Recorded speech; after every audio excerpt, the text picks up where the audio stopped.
Arlie, who have a lot of students of color in their classes and in their lives. So I've asked them to sort of talk about some of the ways we can make the classroom feel comfortable and fair to them.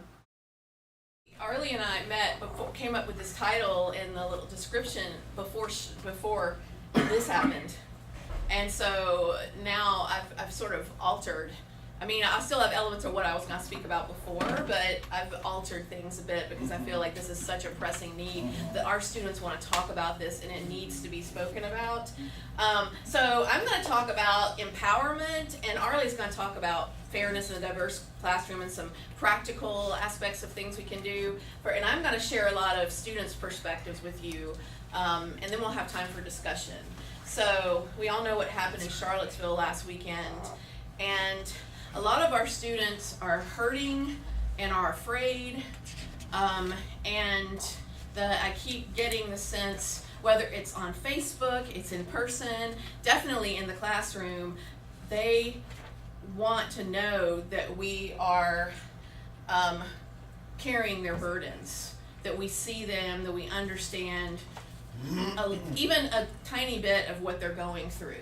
And I feel like the Lord commands us to both empathize and to speak up.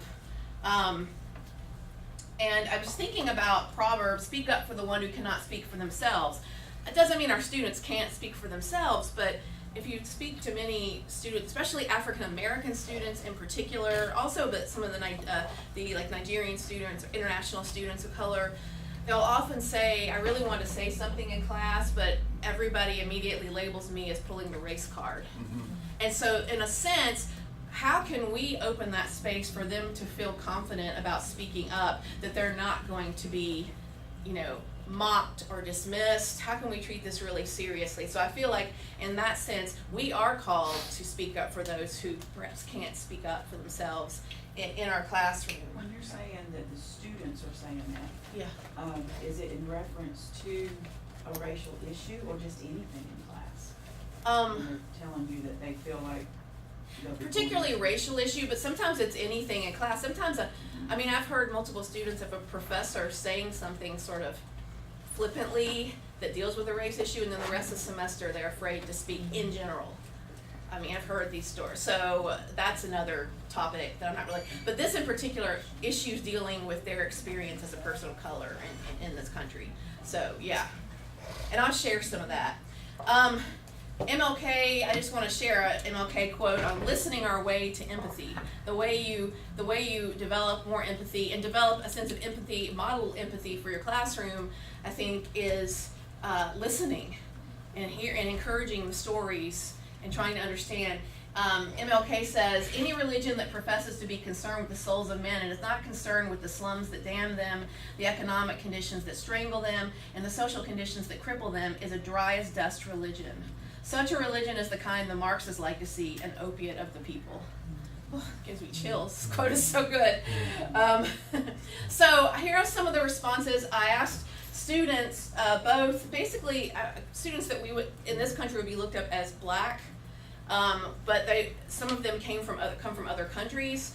A really poignant one is from a Bahamian student. I did not become black until I came to America, pointing to the social construct of blackness and whiteness in this country. That when she came to America, all these things were attached to the color of her skin that weren't previously attached, and it's very scary. This student last weekend told me Saturday she cried herself to sleep. She was sending me messages in the middle of the night. Went to church with me Sunday morning, and that was helpful actually because our pastor spoke directly to this. But this is a Nigerian student who just making a little comment on Facebook. That doesn't mean everybody has to do that because a lot of people that aren't into Facebook. But this is a Nigerian student that tagged myself and a couple of other students who had spoken out about Charlottesville, and he said, you make me feel safer and have a bit of hope for this country. Right now I can't wait to leave because I'm tired of all this, to be honest. Mm-hmm. So you might have a lot of students, how frightening that would be to come into this country and then people that look like you are dealing with things that you didn't imagine, and how scary that is. this is from an African American student. Basically, one thing that frustrated the life out of me at Lee is that there was never any statement that condemned racism. She was talking about a public statement, maybe on our website, some response. This student was here when the blackface incident happened. But I think, definitely it makes a difference for us to, even in our classrooms, make that very clear. So I don't know if I've made it clear that I wrote these students and just said, what can we do to help empower you in the classroom? What can we do to help, to hear your voices, especially in the context of what's just happened? Here's another one. I think for the longest time at Lee, I felt like a statistic, just here to show Lee is represented in over 50 countries. This is from a Nigerian student. Following these events, I would just like for not just me, but people of color here on campus to feel seen. It's a big thing. I want you to see me.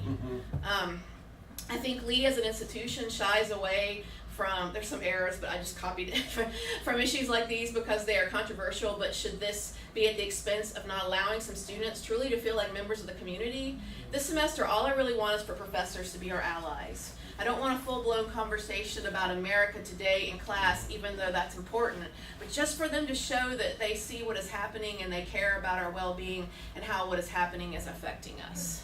I don't know, I feel like in my classroom it's a bit easier because I'm teaching a lot of literature, and so I assign things that bring up these topics, and maybe, if you're teaching a math class, that might be more difficult. But of course, in something like psychology, theology, you can probably easily bring these into the conversation. But even if you have a class where that's not as easy, many of them mention just in the devotion, if we're going to pray for, France, etc., can we pray for the black men that are getting shot? Can we pray for the families of those mourning? You'll see that come up. This is something I thought was interesting and helpful. This was actually on the Facebook page of another. I spend a lot of time reading comments online. Part of it is kind of a weird sickness with me, I think. But the other part is I really get over that, Mary. but I want to understand. I feel like it helps me to understand the way that society thinks, the way students think. This is the lingua franca, it's like memes, and so you'll notice I put memes later in here. But this is from a Liberty University professor that I'm friends with, and she posted something about Charlottesville, and the majority of respondents were white, and were saying, I'm so shocked, this is so horrible. And this guy said, who I think was probably a Liberty graduate, said, it's funny to me when white people say this is shocking, LOL. This has been my experience with white people my entire life. This is America. Where have you been living? What delusional world were you living in? And this makes me think of MLK's concept of the two Americas.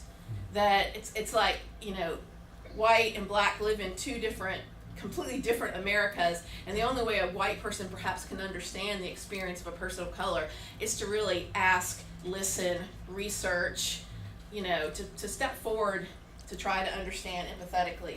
This I felt really helpful and convicting. This is from Trillia Newbell. I don't know if some of you know who she is, but she's a Christian writer, African American. This is just Twitter. Again, this is the stuff our students are seeing. This is very helpful. Speaking frankly for a moment, y'all know this racism hate isn't a game, right? It's not just something to post on social media. The effects of seeing racism every single day is deeply painful. It isn't just something we talk about, it's something we feel. We need to get to know real life, flesh and blood neighbors. Proximity will bring racism to life. You can't love who you don't know. And then last thing, this is very moving. And when you truly begin to love, you won't roll your eyes. Here they go again at their pain. You will weep. Amen. Yeah, she's awesome. You should check her out. Trillia Newbell. How do you spell the last name? Yeah, sorry. It's Newbell. Newbell. She writes a lot for the Gospel Coalition. She's evangelical. So I just want to mention something we've already had close to home is this white supremacist demonstration last year. And here are some screenshots from the Ignite videos of our students. That there's Demisa talking to Rick Tyler, who, and there's Micah, and you can see the pain on her face in this. And I know there was some talk, I heard some professors say, well, we're just called too much attention if we talk about this in class, we're just giving attention to negative things. Or if we go there or we talk about it in class, and maybe I'm stepping on toes, I don't know, I think that's an excuse. I think that's completely wrong. Because when there's silence about something like this, it really hurts, because it's a privilege to be able to be silent about it. If you're a person of color, this is impacting you directly. And so to stand with people, students of color. So here's a student response that talks about that and then relates it to Charlottesville. Honestly, I'm really going to need the university as a whole not to stay silent on this topic. That's Charlottesville.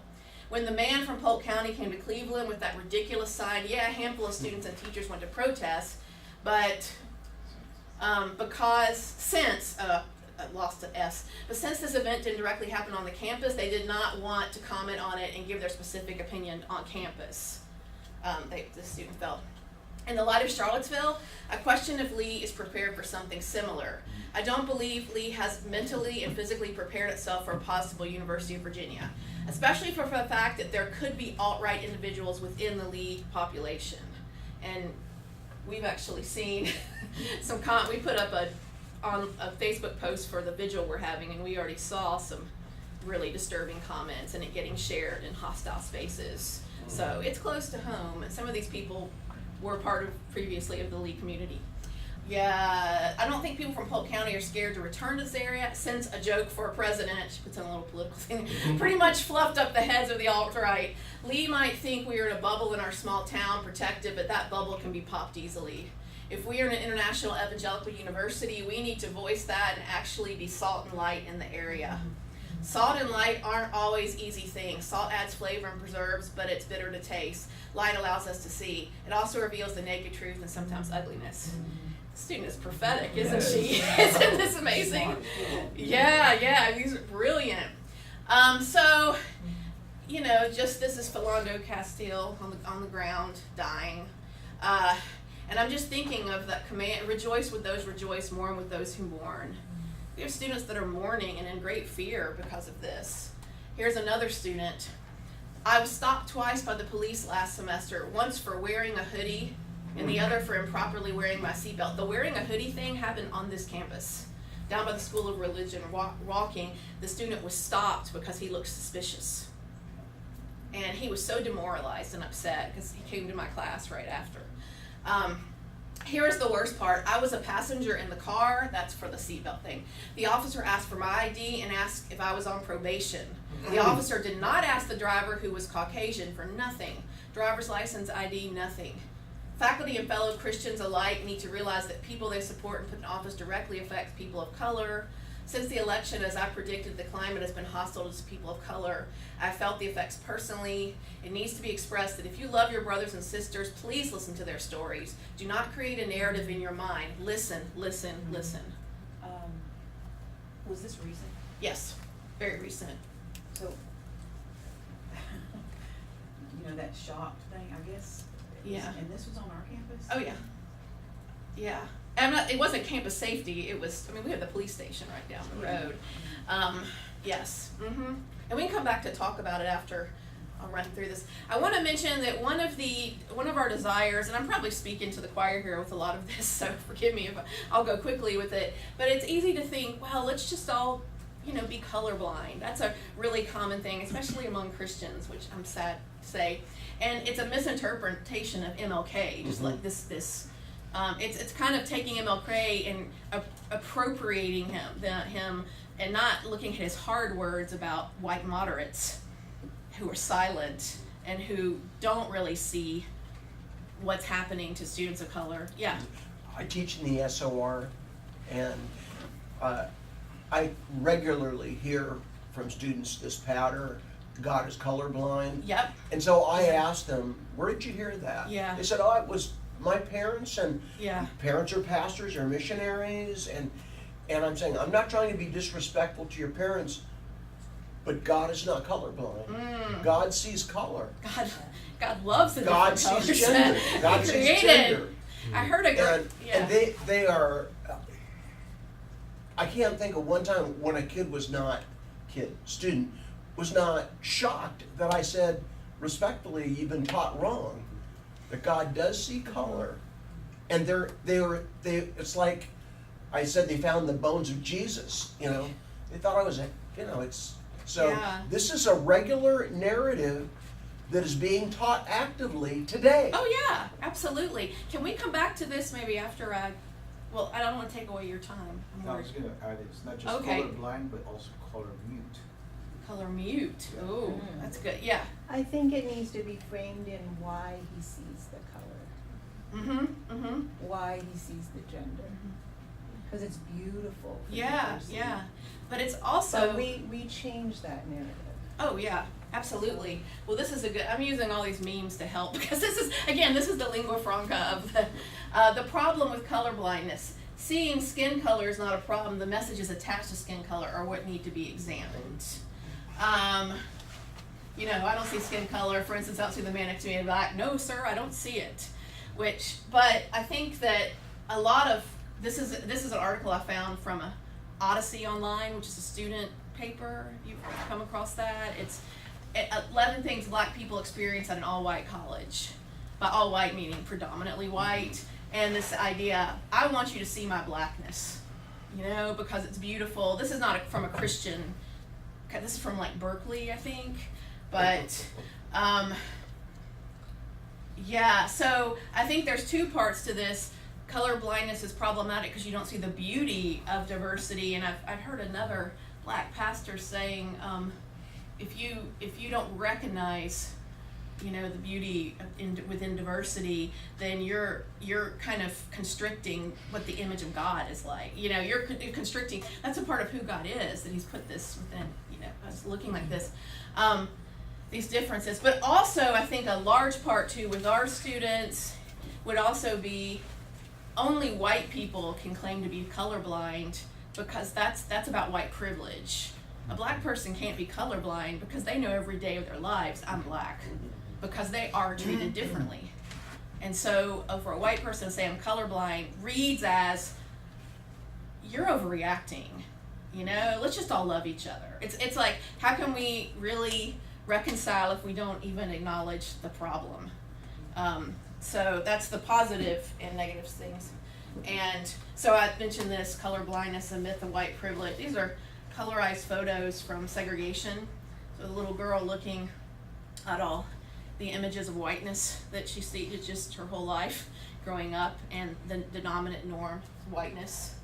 And I won't go into this, I'm sure you're familiar, but the Clark doll experiment in 1939 showed even the internalization of a false understanding of a Black child being asked, which of these is bad, which of these is pretty, and you know, they attach negative things to Blackness and positive things to whiteness, and then at the end how children would say, which one of these looks like you, and some of the Black students, the children, wouldn't choose the Black doll because they've just talked about how bad it is, or they run out of the room crying. So this is really powerful. And then even recently, someone like Anderson Cooper did the same thing and asked children point. So this is just, yeah, children understand they're not color, but children do, I think, you know, they are, there's less attachments to the way they interact and love one another, but they see the color.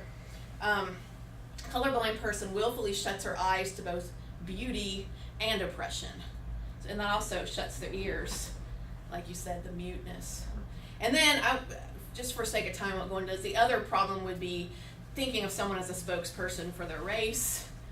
And what do you think about? I mean, it's important to bring these topics up in class, but you don't want to, you know, look at someone as they're the spokesperson for the race. They're the token Black person. I thought this was actually quite a funny but sad picture. Just mention, what about other students in class or white students? And for the sake of time, I'll just paraphrase. Both MLK talks a lot about the soul of the oppressor. And by oppressor, that's such a harsh wording, but that doesn't just mean overt racist. That also means the student who might have grown up not even understanding aspects of their own racial biases. To be honest, I think any white person growing up in America has been taught particular narrative, and we're in the process of maybe unlearning certain parts that aren't godly and aren't true. And this is from James Baldwin, his letter to his nephew, and he basically talks about how he's also talking about showing love for white people. This is in the 50s, but they're so trapped in a history they don't understand. They don't even know what they're doing. It's kind of like, Father, forgive them, they don't know what they do. And he's telling his nephew, you've got to show them. And so what I think this is very true, and some of the most powerful things I've seen in class are not just the empowerment of the black students, but the transformation of the white students. When you bring up topics in class, maybe in devotional, and then some of our students of color feel safe to speak out or to come to your office and talk, then the other students hear their stories, and I've seen dramatic changes. This is a white student writing, our discussions of race have called into question many of my beliefs. I've always tried not to be a racist, but I know that I've behaved in ways that betray that I do have some racist perceptions. Hearing from black classmates has made a huge difference. I've really learned from hearing their stories. Growing up, I was used to the idea that it was not appropriate for me to marry outside of my race. Also, it was okay to use the term N-word in my family. And the student didn't even know that was wrong. Oh, yeah. So in a sense, I'm almost wanting to empathize with these kids and then a lot of times they feel guilt and shame, and so I think it's important to respond with, thank you for being brave enough to acknowledge this and to want to change it. The story of Othello broke my heart, in a sense, as we read Othello. And he was being torn apart because of his skin color. I'm believing that skin color isn't as important than I once thought it was. In this one, I used to view black people as a threat. This class has taught me that I cannot judge an entire race based on one single person. So, I get dozens of these just from, when I ask them, respond to something. So, I don't want to go through all this. So a couple of things just to kind of wrap this up. To see empathy and empowerment in the classroom. Representation is really important in class topics or devotions. Right? Representation meaning talking about these issues. Bringing in a poem from an African American. Read a quote from an African American pastor. Talk about the issues. In-class topics or devotions lead to empowerment for diverse students. They feel recognized. And then create space for students to respond, ask questions, share stories. Whether it's in the class or in your office, etc. And this is the last thing I want to give you. This is another quote from a student. One thing professors have done for me is just asking how I'm feeling about the controversial issues that are happening. Asking if I'm okay, letting me know that they are a safe place to vent or cry to. Another thing is being brave enough to mention what's going on in class, whether it's just through prayer or short devotion. Sometimes professors only focus on issues that happen in white countries like France or Germany. But when something happens dealing with race in our country, it gets ignored because it's touchy. So, and sometimes it is hard to know, how do I step into those topics? And I would also encourage you, if your face is seen as an event outside of class that talks about these topics, that really matters. Because then you can follow it up with a conversation. I saw you at the vigil. What did you think? So, that's it. Yeah, that's it for me. Sorry, Arlie. It's okay. All right. Too long, I know what happened. These guys are. Okay. I'm gonna talk short. Well, Oh, don't scare me like that. how many guys were here last semester when we were talking about diversity, city? Yeah, there was a conversation about, we talk about all these diversity stuff, and then sometimes I don't know what to do about it. That was a conversation. There's an issue, and yet I don't know what to do. There's something is beyond my discipline. It's really, I'm not competent enough to address this issue in my classroom, and so on and so forth. I'm going to pick up on that conversation because I'm not here as an expert to talk about that, but there are ways on how we can approach that particular issue. There's ways on how we can actually improve and address issues of fairness and equality in your classroom, and how you can address issues of things that, like Mary was talking about, issues that students have been brought out and stuff. Me and Mary somehow shares the same students who text us in our class at 2 o'clock in the morning, 1 o'clock in the morning, and I have one particular student who just texted me last Saturday about 12 o'clock in the morning. Said, it's troubling for me to see white supremacy, this age-old American sin, to continue to rear its ugly head with impunity, and it has been allowed to do so only through our silence and apathy. This apathy justified self-entire refrains such as, it's not my calling, or someone else can speak out. We can't continue this way if we hope to effect change. And he's a white kid, you know, and he's very concerned about what's going on in our world today. What I'm going to talk to you today is about fairness in classroom. And let's do some pre-class activities. So I like to do that. So if you guys can group yourself, or maybe you can just raise your hand in respect of time.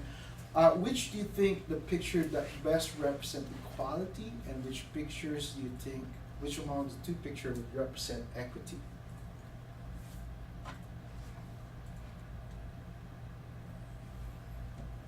I'll give you 1 minute.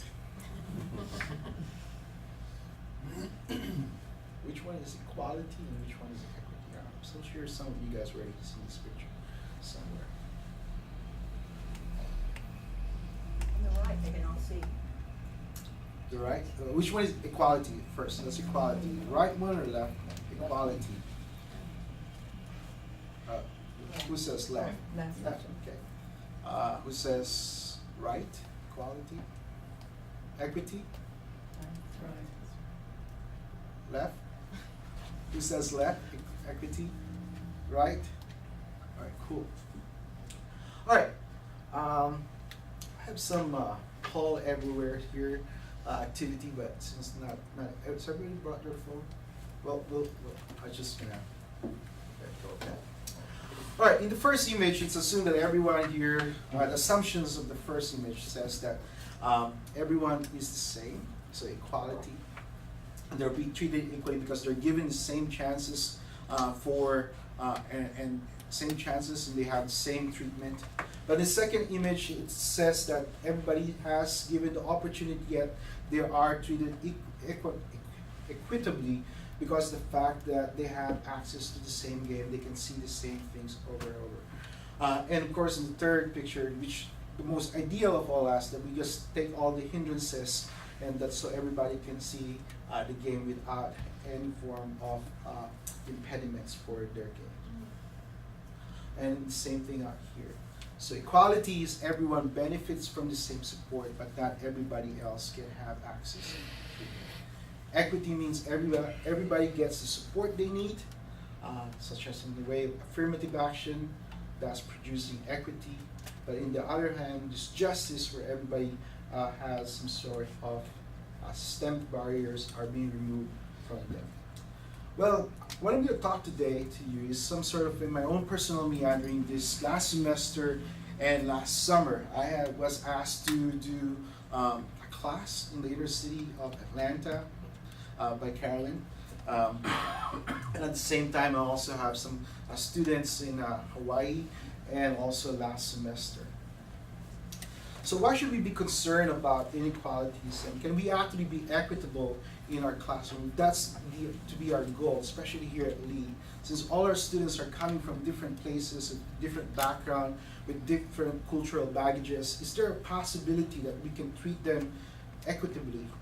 Maybe not equally, because all of us are coming also in a different matter of how we are being trained pedagogically. And so as a professor at a Christian university, is there a way that we can increase the idea of equity in our classroom? If we don't know how to do this, how do we respond to this possibility? So here are some of my lessons that I've learned in Atlanta and in Cleveland, Tennessee. All right, well, Carolyn Dirksen asked me to teach some of the inner cities in New York City who actually do classes in Atlanta, Georgia. And that was my first experience to teach inner city kids. I never felt a minority at first time because I had to spend the 4th of July with them, and then we went to a party which about more than 200 people in one house, and I was the only Asian or non-African person in that entire house. And so we were listening hip hop and other forms of music. But I was so at home with them. They were so nice to me at some point. But the challenges that most of these kids are hard because of the fact that I really don't know what to expect.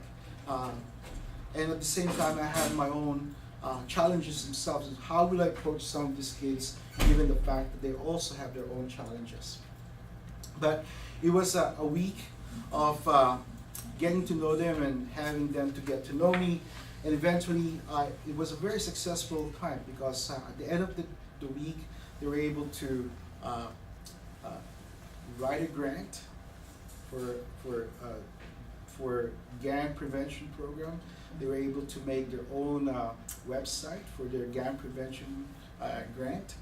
They also able to finish a class, and we even have a time to do a service project wherein we have to feed some homeless people in downtown Atlanta. So it was a very productive week just for those kids. 9 hours a day, 1 week.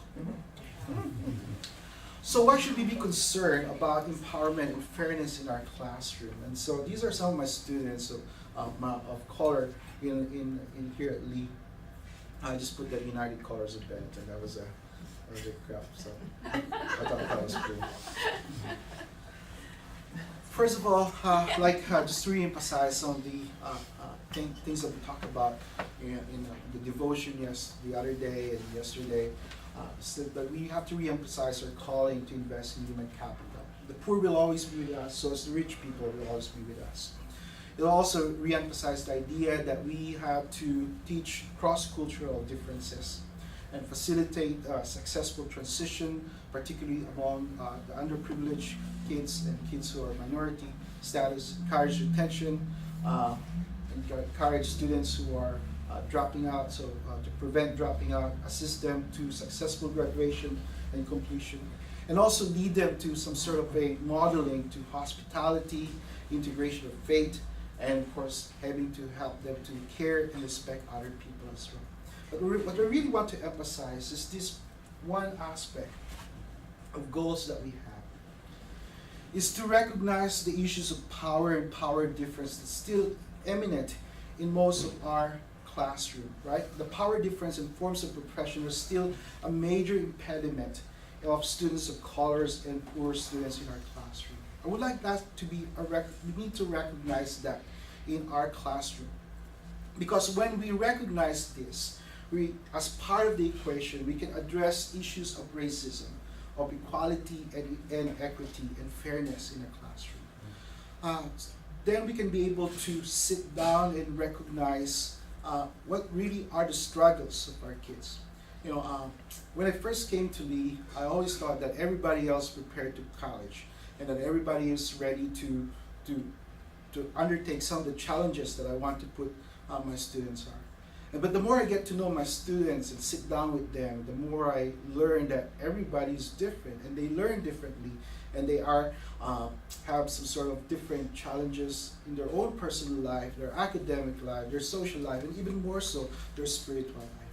And so to see those inequality and even more so the power systemic oppressions, particularly among minority students, that's more entrenched in the society that they live in and where they're coming from, the more I understand where they are. Understanding this crucial power issue can help us facilitate a more appropriate response to inequality. So how do we respond to this problem of inequalities? First of all, it's a never-ending process of learning, particularly in development of self-critical reflection. I always have that every end of semester, even every week, you know. Every student that I meet in my class, and Christy knows this because there's always students in my office, and I really want to know where they're coming from. And first of all, to do this is to develop this idea of reflection of your social location. I never felt a minority until I came to the United States. Even more so when I was in Hawaii, I was never been a minority until I came to the South in particular. And that kind of understanding of where I am right now gives me an impetus to understand what are my needs, what are my challenges, and how we should relate to other people. So if you're a white professor and the kind of privileges that you have, and understand what your privileges are, then you can also understand and react to the underprivileges of other people. Same goes if you're a minority professor, and to deal with the privileges of others and the underprivileges of others, you'll be able to able to recognize them. Then you can make an appropriate adjustment on how you deal with your students.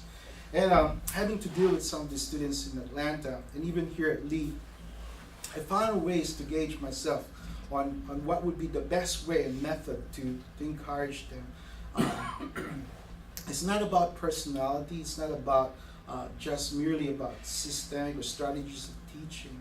There's a way of how to understand them by understanding yourself first. So know your social location. What are your privileges and what are the challenges of yourself? Another thing is that reflecting on knowing what you don't know. So having some sort of intentionality of knowing the unknown.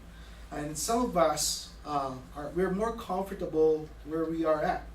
And so to have an intentionality of knowing the unknown, particularly of cultures of your student that you are not familiar with, I think would be a great starting point to understand fairness. I have a number of students that who are minority students. I don't like rap music to be not a very familiar thing. I mean, it's not my familiar thing. But just recently this summer, I've been introduced to a lot of rap music, and I start listening to them. I was like, man, these are cool. You know, they're loud. Yes, they're loud, but if you start listening really clearly to the lyrics, it's like, man, these are so powerful lyrics, and it really speaks to social issues. As a sociologist, like, man, I can use some of this for my class, and it's like, it's a eureka moment for me that these are the students, these are what our students are listening nowadays. We might as well use this and utilize them, and I can probably reach out to them more.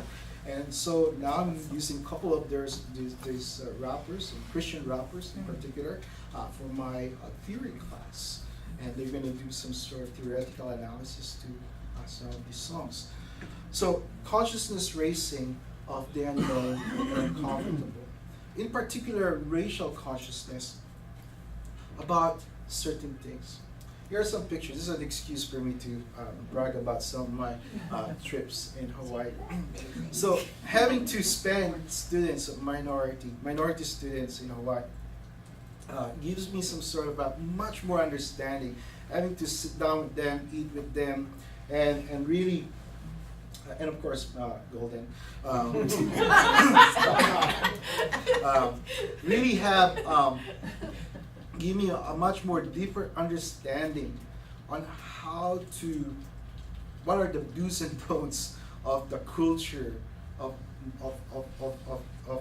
some minority students. And I really have a good time knowing more, knowing what my culture and their culture has to do with that. So racial consciousness is a very important component today, because our privilege as an educator, sometimes we are in a position of power. We should need to recognize that there is a culture and system of power that oppresses others to maintain itself. So there's a privileged group, and most of us here are a privileged group, and this is embedded in our society. And we have to understand that our students of minority are oftentimes coming in our classroom with an underprivileged background. And these are not just only they're coming in because their parents are, these are historically embedded and systemically embedded. And so we need to recognize that as part of the bigger problem that we have. We also to recognize that colorblindness, and we cannot be colorblind and we cannot be color mute. We need to recognize that there is color and there's linguistically differences in our classroom. Sameness is not equal to equitable outcome. And lastly, meritocracy is we don't just giving you know, it's not just you give them some sort of, if you do well, you're gonna have the same outcome. It's not always that way, because there are always gonna be some sort of hindrances, structural hindrances to a lot of our students. Even though you do have a GPA of 4.0, you're always not gonna get the same job as the other person. I'm gonna leave you with these quotes from one of my favorite authors when I was an undergrad. His name is Paulo Freire. For those educators, he's a very famous social theorist in the sociology of education. He said a teacher is of course an artist, but being an artist does not mean that he or she can make a profile, can shape the student. What the educator does in teaching is to make it possible for the student to become themselves. The educator has the duty of not being neutral. Our goal is to really influence and inspire students and to help them up to become fair and to become successful in their lives.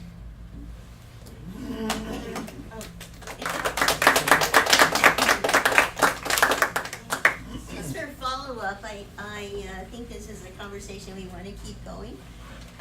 We do have a Facebook group for culturally responsive teaching, and if you want to be part of that, just send me an email. I'll put you in that group. And it's just a place to share resources and to share ideas, and also we're going to have a series of sessions on this topic throughout the semester, and so I'll send you a list of those things in case you want to follow up. You know, it's not, you don't have to do them all, but there'll be some things I think you might find interesting. So if you want to be included in all this, please send me an email, and I'll put you on my mailing list. I also just ordered some books for the CTE that we don't have cataloged yet, that are things like Unseen Racial Biases of Good People, and cultural diversity in the classroom, that sort of thing. So I'll send you a list of that as well, so that maybe we can stay on top of this. Yeah. Carolyn, one of the, I think it was on Mary's presentation, that student made the observation that Lee administration was silent on this. In light of Charlottesville, is there anything going to be said? Well, we are going to have that vigil Right. On August 28th. Correct. In the alumni park, unless things change. So I think we will have administrators who'll be a part of that. So, yeah. This is not political. Oh yeah, it's not political. It's not political. It's really Right. stand against racism. How can that be controversial, right? So Well, we just want to show our students. We just want to show Read our Facebook students comments. that we take their side on this, and that we're supportive of them, that we do hear them, we do understand that it's a struggle for them. So, and if you guys were there, that would just be so powerful. You have no idea. Every time I go to one of these events, students email me and say, "Oh, I saw you at Black Girl Magic. That was awesome." So they really do notice. Yeah. I was just gonna say thank you for continuing the education, because I do think a lot of times people want to say something, but you're not sure how to handle it. You pointed that out, the competency and the awareness yourself of how to handle that is Well, really, and I think if something were to happen in the classroom. Yeah. So, Exactly. I yeah. think it is difficult. Really important. And for me, I never have more than one student of color in my class, so it's not like, there's a support group and these kids are all in it together. There's never more than one, if there's anyone. But I think it's important to talk about it. But you never want to make that person feel like, oh yeah, we're just going to talk about race now, and they're the only one. Say, when we had that Black Girl Magic panel, there were a lot of awesome. Professors there. It was the best turnout of professors, especially when students themselves are speaking, and I know that's hard for them. And at the end, the audience stood and gave them a standing ovation, and our one or two of the students who was speaking, cried and told me, like, oh my gosh, I feel like they heard me. Like I was able to, be heard, so that's so Even important. the 13th, the showing the 13th, Yeah, students still talk about that. yeah. They still talk about that.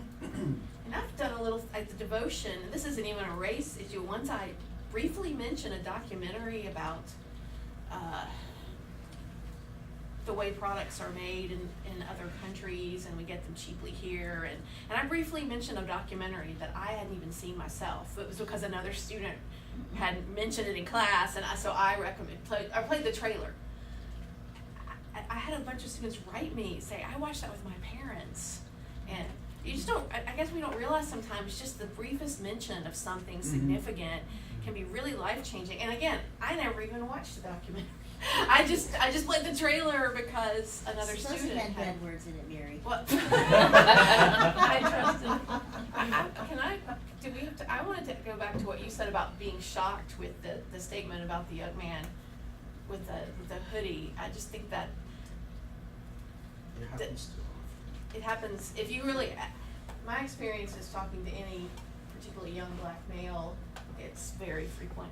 But again, that's invisible to white people typically. I'm thinking on our campus, because our campus is diverse, international, and Our students of color wouldn't say that. Yeah, I agree. Really. I agree. They're still a major minority. I mean, it's a sea of whiteness. No, Yeah. I know that, but I'm thinking the mindset of the faculty, I guess that's what I'm thinking is, I understand, okay, like, going back to what you were saying with the colorblind and it being a bad thing is what y'all saying. Being a Southerner, and actually in my family, I was taught to be a racist. I was. And when I started getting closer to the Lord and maturing myself and fighting against that in my family, oh, the names that I am still called. Of course. And so when I adopted biracial children, that was interesting. And it took my family a while, and some of them probably still aren't comfortable with it. You know, I want to be aware of the issues because my children are biracial. You know, and my 6-year-old now, she is darker of the two, and she is now like, Mommy, how come my skin's not like you? I'm different than everybody. And she's not in a racist school. She's in a little private school here, but she just happens to be darker. So I want to be aware. But with a colorblind, the way that I always looked at it was, I'm just going to treat everybody the same. And is that a bad thing? Because as a nurse, I'm coming to it from a nursing standpoint, I just always, they're my patient, period. I'm going to respect the cultural. I love culture. I just love it. And I try to make myself aware of their food preferences and the matriarchs and the patriarchs and all that stuff. And I love it, but at the same time, to me, if I use the word colorblind, it certainly, I did not mean to offend anyone, but it was just the fact that I want to treat you and give you the best care. If I don't care if you're white or Muslim or gay or whatever, I'm going to treat you the same and give you the same caring aspect as I would my own mother. And that's the way I look at it. So it wasn't a bad thing. I understand. Yeah. You know, so that's what I understand. want to say the right thing because I don't want to offend people. Yeah. Because I know in nursing we have several countries represented, and we do have people like minority in nursing is the men. It's not our black students; it's the men. You know, so you know, I want to do what's right and learn from everybody. So I'm just trying to soak all this up and not be offensive to anyone. I think To me, the most radical sociological text in Scripture is Galatians 3:28, where Paul says there's neither Jew nor Greek, slave nor free, male or female. And he's cutting it. That is a radical text, and I unpack that for our freshmen. And he's cutting across classism. He's talking across cutting gender issues, the whole. And so for Paul to say that the field has now been leveled, our students, particularly first semester freshmen, they're kind of going, really?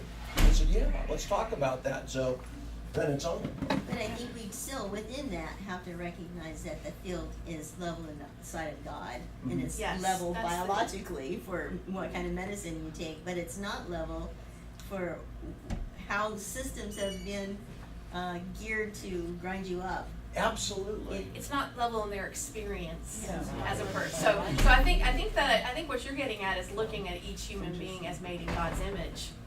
And Yeah, that's what we need to do and what he's Other saying. people. But part of is seeing that God's image has been, in some people, it's been abused and dehumanized and ignored, and to fully, I don't know, but I think the phrase colorblindness has started to kind of take on a meaning, kind of like the all lives matter phrase of kind of like, I don't want to look at the problems, I just want to kind of, you know, but not in the way you're talking about it. So that's a helpful distinction. Thank And you.